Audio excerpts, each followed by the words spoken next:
मैं अपने सभी स्टूडेंट्स का अपने ई क्लासरूम में वेलकम करता हूं। आज इस वीडियो में हम गवर्नमेंट बजट एंड इकोनॉमी के पार्ट 7 को फोकस करेंगे, जो कि मैक्रोइकॉनॉमिक्स क्लास 12 के पर्सपेक्टिव से बनाया गया है। जो इस वीडियो में मेरे न्यू व्यूअर्स हैं, मैं उन्हें सजेस्ट करूंगा कि वो इस चैप्टर के ऊपर मैंने बाकी 6 जो पार्ट्स बनाए हैं उनको ब्राउज करें, उनको देखें, ताकि वो इस वीडियो को बेटर तरीके से अंडरस्टैंड कर सकें। उन 6 पार्ट्स को देखने के लिए जो उसका लिंक है वो आपको डिस्क्रिप्शन बॉक्स में गिवन है। तो चलिए समय न व्यतीत करते हुए देखते हैं कि आज हम इस टॉपिक में क्या पढ़ने वाले हैं।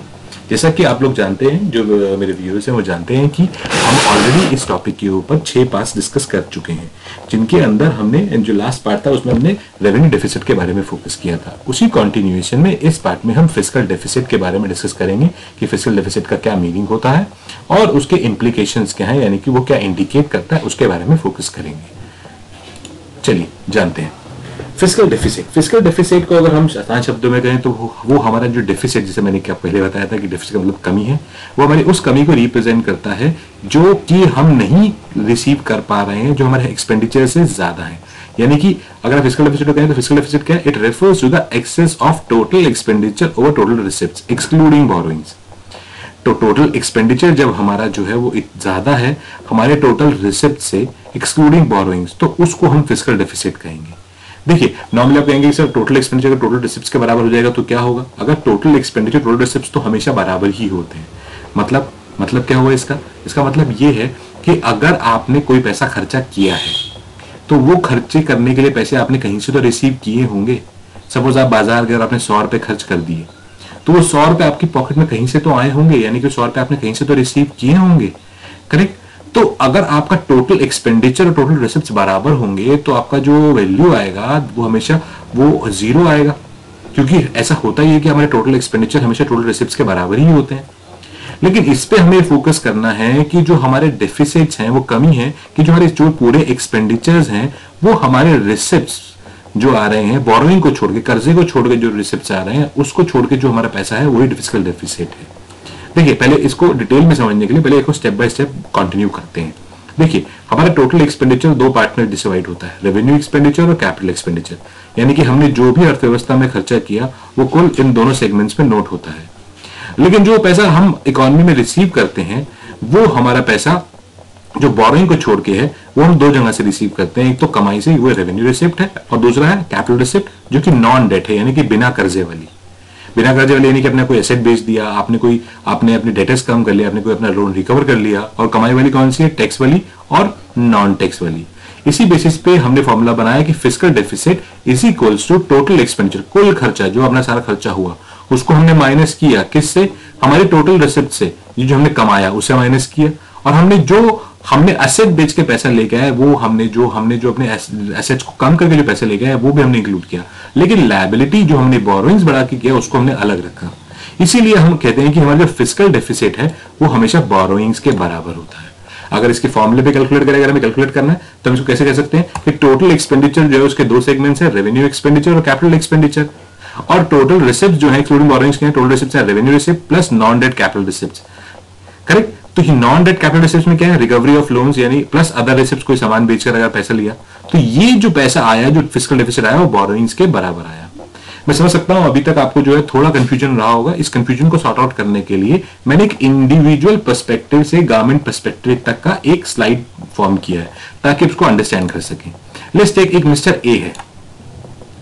अब मिस्टर ए जो है उसका जो है, जैसे मैंने कहा था कि एक कोई भी व्यक्ति हुआ उसके जितना उसका एक्सपेंडिचर होगा वो उसके रिसिप्ट्स के बराबर होगा। यानी कि इसका जो कुल खर्चा है वो 70,000 है और इसकी जो कुल इनकम है, जो कुल रिसीव किया है, इनकम नहीं कहेंगे इसको, रिसीव जो उसने किया है वो 70,000 किया है।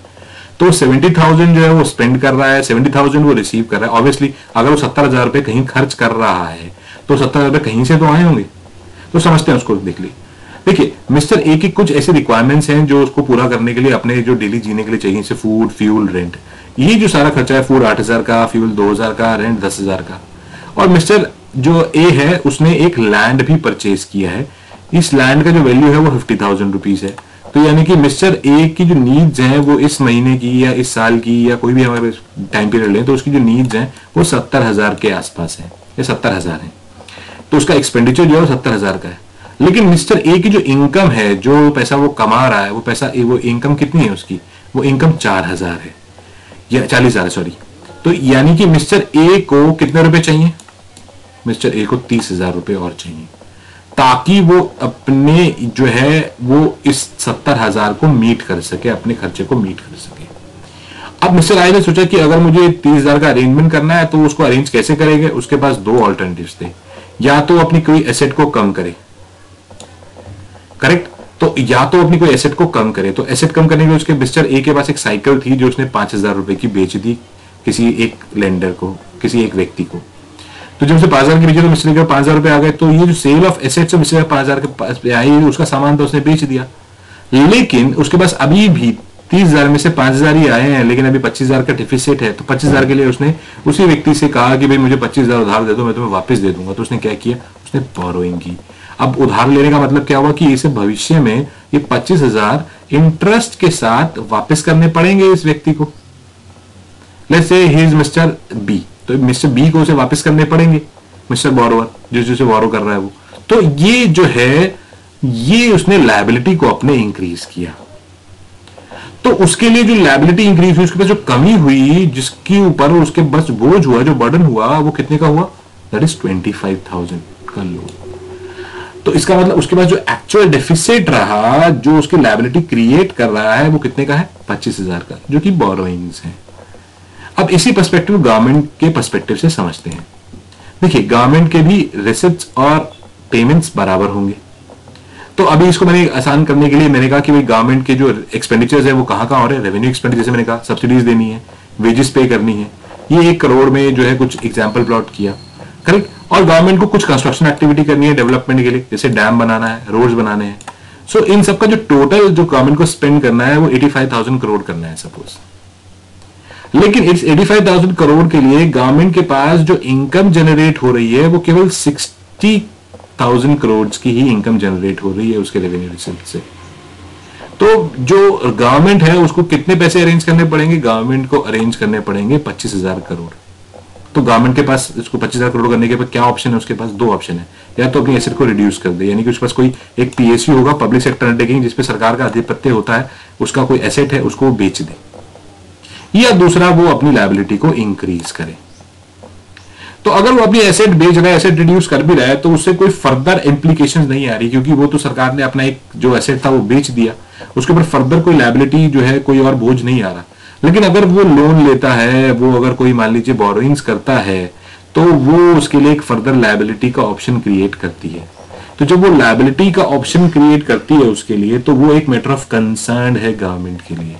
तो हम इसमें देखें तो अगर उसके टोटल एक्सपेंडिचर में, जो कि revenue expenditure plus capital expenditure में से अगर हम माइनस कर दें रेवेन्यू रिसिप्ट्स को और माइनस कर दें कैपिटल रिसिप्ट वो वाली जिसमें कर्जा नहीं इंक्लूड हो, तो कितना बचा, बोरोइंग्स बचा 15,000 रुपए। जैसे कि हम फॉर्मूले में देख रहे हैं कि revenue expenditure plus capital expenditure, तो यह revenue expenditure plus capital expenditure which is 85,000 crore, correct.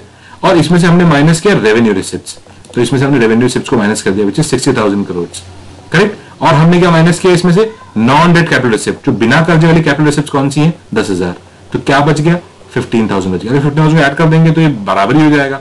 तो इसीलिए हम कह सकते हैं कि हमारा जो फिस्कल डेफिसिट होता है वो बोरोइंग्स के बराबर होता है। तो अगर हम इन शॉर्ट अगर बात करें कि क्या व्हाट इज फिस्कल डेफिसिट, तो फिस्कल डेफिसिट गवर्नमेंट की बोरोइंग्स को इंडिकेट करता है। तो fiscal deficit in short government की बोरोइंग्स को इंडिकेट करता है कि गवर्नमेंट कितना बोरो कर रही है, करेक्ट। अब सवाल ये आता है कि गवर्नमेंट बोरो कहां से करेगी, गवर्नमेंट के पास बोरोइंग करने के सोर्सेज क्या क्या है, वो बोरोइंग क्या इंडिकेट करेगी, क्या कर्जा गवर्नमेंट कहां से लेगी। तो हम कहेंगे गवर्नमेंट बोरो कर सकती है 3 सोर्सेज से, या तो वो कर सकती है फ्रॉम द पीपल, लोगों से कर सकती है, या वो कर सकती है रिजर्व बैंक ऑफ इंडिया से, आरबीआई से, या वो कर सकती है किसी फॉरेन कंट्री से। और इन तीनों के अपने अपने प्रभाव हैं अर्थव्यवस्था पर, और उन्हीं प्रभावों को समझते हैं कि ये क्या प्रभाव डालेंगे एक एक करके। तो फिस्कल डेफिसिट क्या इंडिकेट करता है, अगर हम शॉर्ट में बात करें तो फिस्कल डेफिसिट इंडिकेट करता है सरकार की बोरोइंग्स को। अब बोरोइंग्स जो है वो सरकार कहां से करे, अगर सरकार मान लीजिए आरबीआई से करती है तो उसको बोलते हैं डेफिसिट फाइनेंसिंग। अगर सरकार उसको आरबीआई से करती है तो बोलते हैं डेफिसिट फाइनेंसिंग। तो डेफिसिट फाइनेंसिंग क्या है, प्रिंटिंग मोर करेंसी, सरकार अगर ज्यादा करेंसी को प्रिंट करा ले। It is a situation when government borrows more from RBI by printing new currency to meet the deficit, यानी कि सरकार ने और करेंसी छपवा ली। अब इससे क्या होगा, जब सरकार और करेंसी को छापेगी तो आउटपुट तो कोई बढ़ेगा नहीं इकोनॉमी में, लेकिन पैसे की जो क्वांटिटी है वो बढ़ जाएगी। तो जब पैसे की क्वांटिटी बढ़ जाएगी तो उसका इंपैक्ट क्या निकलेगा, उसका इंपैक्ट निकलेगा कि जनरल जो बाजार में कीमतें हैं, इन्फ्लेशन है, वो बढ़ने लगेगी, जो कि अगेन एक नेगेटिव एस्पेक्ट है अगर गवर्नमेंट इस डेफिसिट फाइनेंसिंग को फॉलो करती है। फिर रिपीट करता हूं, डेफिसिट फाइनेंसिंग का मतलब क्या है, जब सरकार जो उसका कर्जा है उस कर्जे को सरकार आरबीआई से ले, लेकिन आरबीआई से कैसे ले, कि आरबीआई से ऐसे ले कि उसके बदले में और करेंसी छाप दे। तो जब और करेंसी छापेगी तो उससे क्या प्रभाव मिलेगा कि आउटपुट तो नहीं बढ़ रहा है इकोनॉमी में, फिर भी आरबीआई जो है नोट छाप रही है, तो उससे क्या होगा कि मनी सप्लाई यानी कि जो मुद्रा की जो पूर्ति है वो बढ़ जाएगी बाजार में, जिसकी वजह से हर एक व्यक्ति के पास पैसे का जो क्वांटिटी वो ज्यादा आएगा, वो ज्यादा वस्तुओं की मांग करेगा और उसकी वजह से मार्केट में प्राइस बढ़ेंगे। जब डिमांड बढ़ती है तो प्राइस भी बढ़ते हैं। दूसरा क्या इंपैक्ट है, अगर वो विदेशों से अगर वो जो है अब्रॉड से वो अगर जो है बोरो करता है, अगर वो विदेशों से अब्रॉड करता है तो क्या होगा, जिस कंट्री से वो बोरो करेगा वो यहाँ की जो है पॉलिसी मेकिंग में इंटरफेयर करेगी। इसका एक बहुत अच्छा एग्जांपल हम 1991 की आर्थिक तंगी से देख सकते हैं। इंडिया 1991 में फिस्कल डेफिसिट में थी, वो अपने फॉरेन डेट्स को पे नहीं कर पा रही थी, तो उसने वर्ल्ड बैंक को अप्रोच किया कि वो हमें उसको लोन दे दें। तो वर्ल्ड बैंक ने कहा कि अगर आप अपनी इकोनॉमी की व्यवस्था को चेंज करते हैं तो आपको लोन देंगे। तो जो लेंडर नेशन है या लेंडर कोई इंस्टीट्यूशन है जो हमें लोन दे रहा है, वो अपनी हमारी पॉलिसीज में इंटरफेयर कर सकता है और उसकी वजह से हमारी जो पॉलिसीज हैं वो इन्फ्लुएंस हो सकती हैं, वो फॉरेन डिपेंडेंसी बढ़ सकती है। और तीसरा क्या इंपैक्ट है, हमारे ऊपर बर्डन पड़ सकता है फ्यूचर का। ये कब होगा, ये बर्डन फ्यूचर का तब पड़ सकता है जब हम पब्लिक से बोरो करेंगे। क्यों, जब सरकार पब्लिक से बोरो करेगी तो सरकार लोगों से कैसे बोरो करती है, उन्हें एक बॉन्ड दे देती है कि भाई आज तुम मेरे को 100 रुपए दे दो, मैं तुम्हें 10 साल या 20 साल बाद तुम्हें उसके जो है इंटरेस्ट के साथ कुछ पैसा दूंगी वापस। तो जब वो ऐसा करती है तो सरकार करती है, अगर वो बोरोइंग्स को हायर करेगी तो जो लोग हैं उनके ऊपर सरकार के ऊपर दो बर्डन पड़ेंगे। एक तो उसको वो पैसा वापस करना है जो 100 रुपए उसने लिए, प्लस साथ में जो इंटरेस्ट लिया वो भी उसको वापस करना है। तो वो इंटरेस्ट लायबिलिटी के साथ उसे पैसे करना है तो भविष्य में ज्यादा अमाउंट पे करना पड़ेगा। भविष्य में ज्यादा अमाउंट पे करने का मतलब क्या है कि गवर्नमेंट के ऊपर ज्यादा बर्डन है और गवर्नमेंट वो बर्डन को क्या रिडीम करने के लिए क्या करेगी, ज्यादा पैसे को रिसीव करने के लिए आगे आने वाली जनरेशन पे ज्यादा टैक्स लगाएगी उसको रिसीव करने के लिए, तो यानी कि उनकी इनकम जो है वो कम हो जाएगी, तो वो डिसेव करेंगे, कैपिटल फॉर्मेशन कम होगा, अल्टीमेटली हमारी जो फ्यूचर ग्रोथ है वो हैम्पर करेगी। इसको मैं दोबारा एक बार रिव्यू करता हूं ताकि आपको अंडरस्टैंड कर सके कि अगर सरकार को हमें भविष्य में ज्यादा पैसे पे करने हैं तो हमें ज्यादा पैसे पे करने हैं, तो इसका मतलब क्या है, सरकार को भविष्य में 100 रुपए के साथ साथ वो $20 रुपए का इंटरेस्ट भी हमें पे करना है, तो इसको 120 रुपए का अरेंज करने के लिए सरकार हमारी फ्यूचर जनरेशन पे ज्यादा टैक्स लगाएगी। जब ज्यादा टैक्स लगाएगी उस पे, तो उसके ज्यादा टैक्स लगाने से क्या होगा, उस टाइम के लोगों की जो सेविंग्स हैं वो रिड्यूस होंगी क्योंकि उनको ज्यादा जो है टैक्स पे करना पड़ेगा।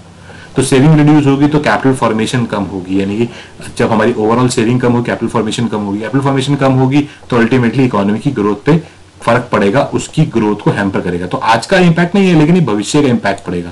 तो अगर हम सरकार जो है वो अगर बोरो करती है आरबीआई से तो उसके प्रभाव है, जो अगर वो बोरो करती है अब्रॉड से तो उसके प्रभाव है, और वो अगर बोरो करती है पब्लिक से तो भी उसके प्रभाव है। लेकिन इसका एक और प्रभाव जो इन तीनों प्रभावों में हो सकता है वो ये है डेट ट्रैप, यानी कि कर्जे का दुष्चक्र। ये डेट ट्रैप क्या होता है समझते हैं इसको। देखिए डेट ट्रैप एक ऐसी सिचुएशन होती है जिसके अंदर व्यक्ति जो है वो उसकी लायबिलिटी जो है वो उस लोन को चुकाने के लिए बार बार बढ़ती रहती है। जैसे मान लीजिए, it is situation in which a debt is difficult और impossible to repay typically because high interest payment prevents repayment of the principal. देखिए आपने कोई 100 रुपए कर्जा लिया तो आप उससे कब निजात पाएंगे, जब आप उस 100 रुपए वापस दे देंगे। लेकिन अगर आपने 100 रुपए कर्जा लिया उस पर 10 रुपए का ब्याज है जो आपको देना है, ठीक है, और अब वो 10 रुपए का ब्याज अब आपके अगले साल इतनी कमाई नहीं हुई कि आप 10 रुपए का ब्याज भी दे पाए, तो आप क्या करेंगे, आप उसके लिए और बोरोइंग्स करेंगे। तो अल्टीमेटली जो है वो और बोरिंग करेंगे तो अगली बार आपको ब्याज देना पड़ेगा 10 रुपए का, 100 रुपए पे नहीं, अगली बार आपको बोरिंग होगा 110 रुपए, तो आपको 110 रुपए पे ब्याज देना पड़ेगा। तो ब्याज भी धीरे धीरे बढ़ता जाएगा और कर्जा भी धीरे धीरे बढ़ता जाएगा और आप कभी भी कर्जे को पे ऑफ नहीं कर पाएंगे। तो जैसा मैंने कहा कि ये क्या होगा, ये एक इस तरह का जाल है जिसमें गवर्नमेंट हमेशा फंस जाएगी। इसे बोलते हैं डेट ट्रैप, कर्जे का दुष्चक्र बोलते हैं इसे, विशियस सर्कल ऑफ डेट। तो यानी कि विषैला चक्र है ये कर्ज का।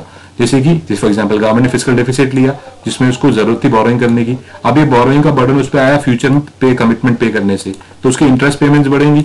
इंटरेस्ट पेमेंट्स बढ़ेंगी तो इंटरेस्ट पेमेंट क्या होता है, एक तरह का रेवेन्यू एक्सपेंडिचर है। यानी कि आपका जो खर्चा है जिससे ना तो आपकी एसेट्स जो है वो क्या कहते हैं ना बढ़ रही हैं एसेट्स, ना आपकी जो है लायबिलिटी कम हो रही है। तो इस तरह के खर्चे क्या करेंगे, आपके लिए रेवेन्यू डेफिसिट बढ़ा देगा। अब इस रेवेन्यू डेफिसिट वार्निंग होता है अगेन कि आपके जो डेली एक्सपेंसेस है वो बढ़ रहे हैं, इसको पूरा करने के लिए आपको क्या करना पड़ेगा, आपको और लेना पड़ेगा लोन। तो और लोन लेंगे तो फिस्कल डेफिसिट हो जाएगा। तो ये एक तरह का चक्र है जो चलता रहेगा अल्टीमेटली।